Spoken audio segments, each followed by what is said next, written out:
at home for beginners. To build a home hydroponic system, you will first need to acquire a storage tote tub. These can be acquired at any Walmart, Kmart, Lowe's, or Home Depot, or anywhere storage items are sold. The most important thing about buying your tote tub is you'll need to make sure that it has a smooth, flat top on it. This is very important for applying the net pots to your system. The tote tub that we will be using is an 18-gallon tote. The net pots that I am using for this tote tub are 3.75 inches in width. They will need to be that large at least to plant peppers and or tomatoes, which is what we'll be planting in this hydroponic system. These net pots I acquired on eBay for about $1 a piece for 25 of them plus shipping. Also, you will need to acquire 2 aquarium stones. These are 12 inches each. You'll need one. I'm building 2 of these systems together. You'll need one for each bottom of each tote tub. I got these for $4 a piece. The air pump I also acquired on eBay.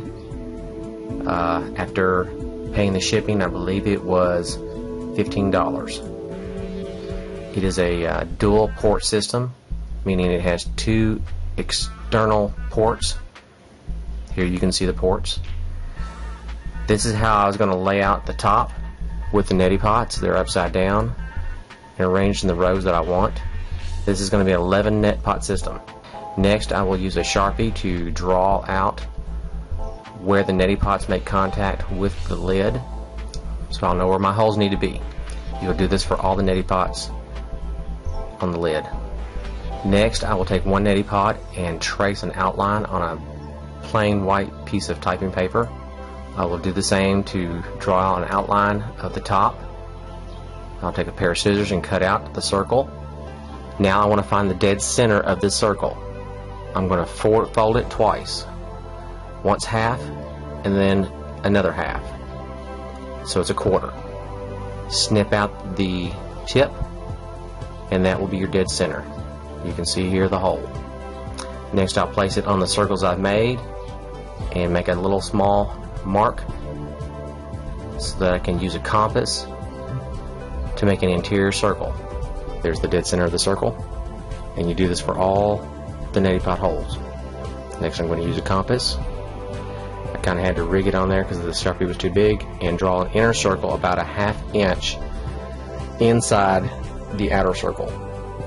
First, I started using a razor blade to cut out the holes, and it proved to be quite tedious.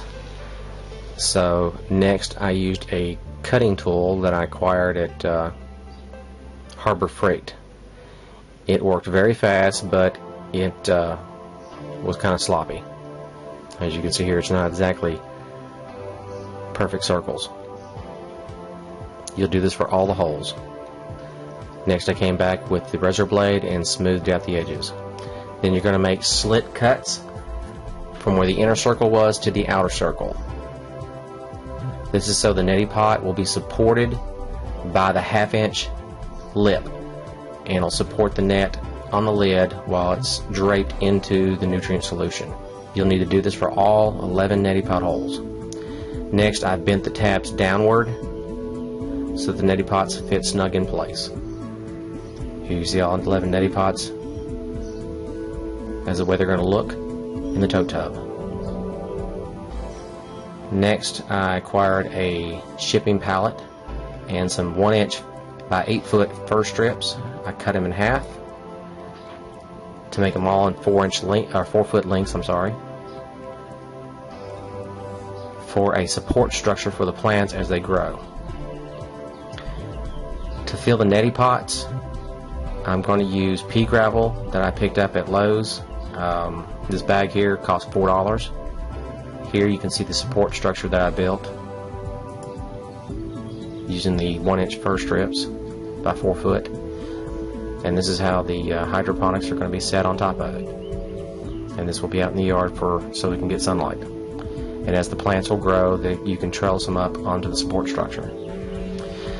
The fertilizer nutrient system that you're going to use is very important. You need to make sure that you get a plant food that has micronutrients. That is very important.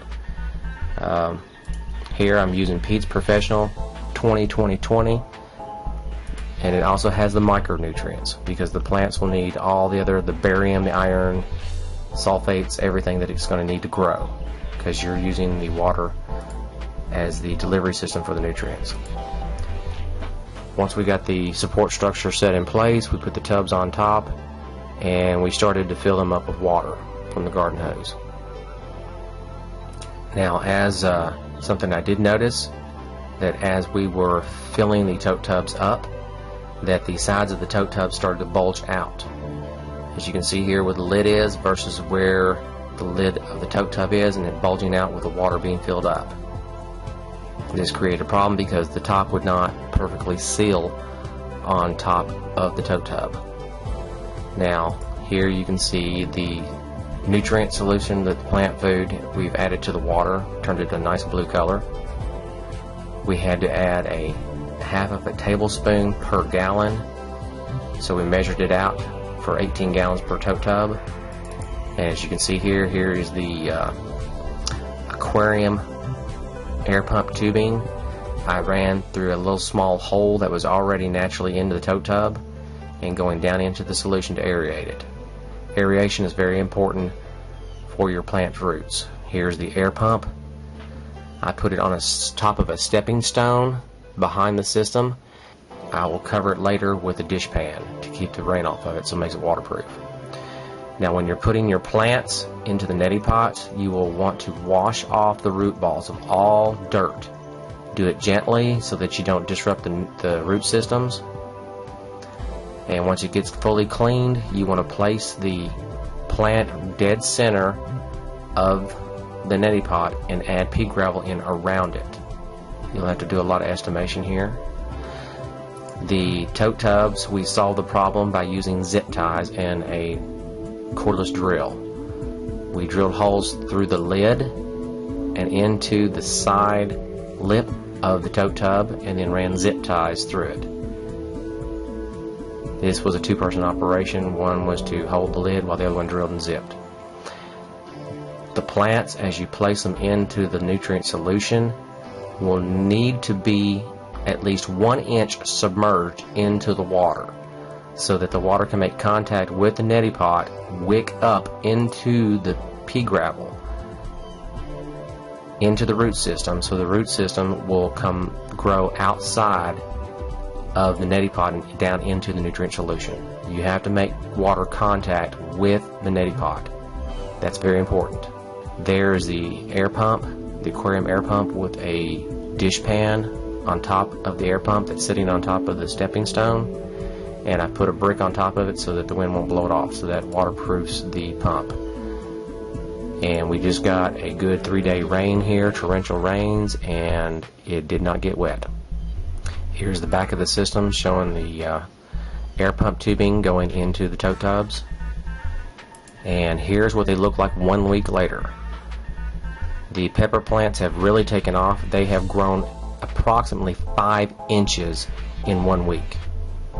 I was pretty amazed at that. And they are really bushing out. Here you can see the root systems of the pepper plants just 1 week later growing out of the pea gravel and the neti pot into the nutrient solution. I was pretty impressed.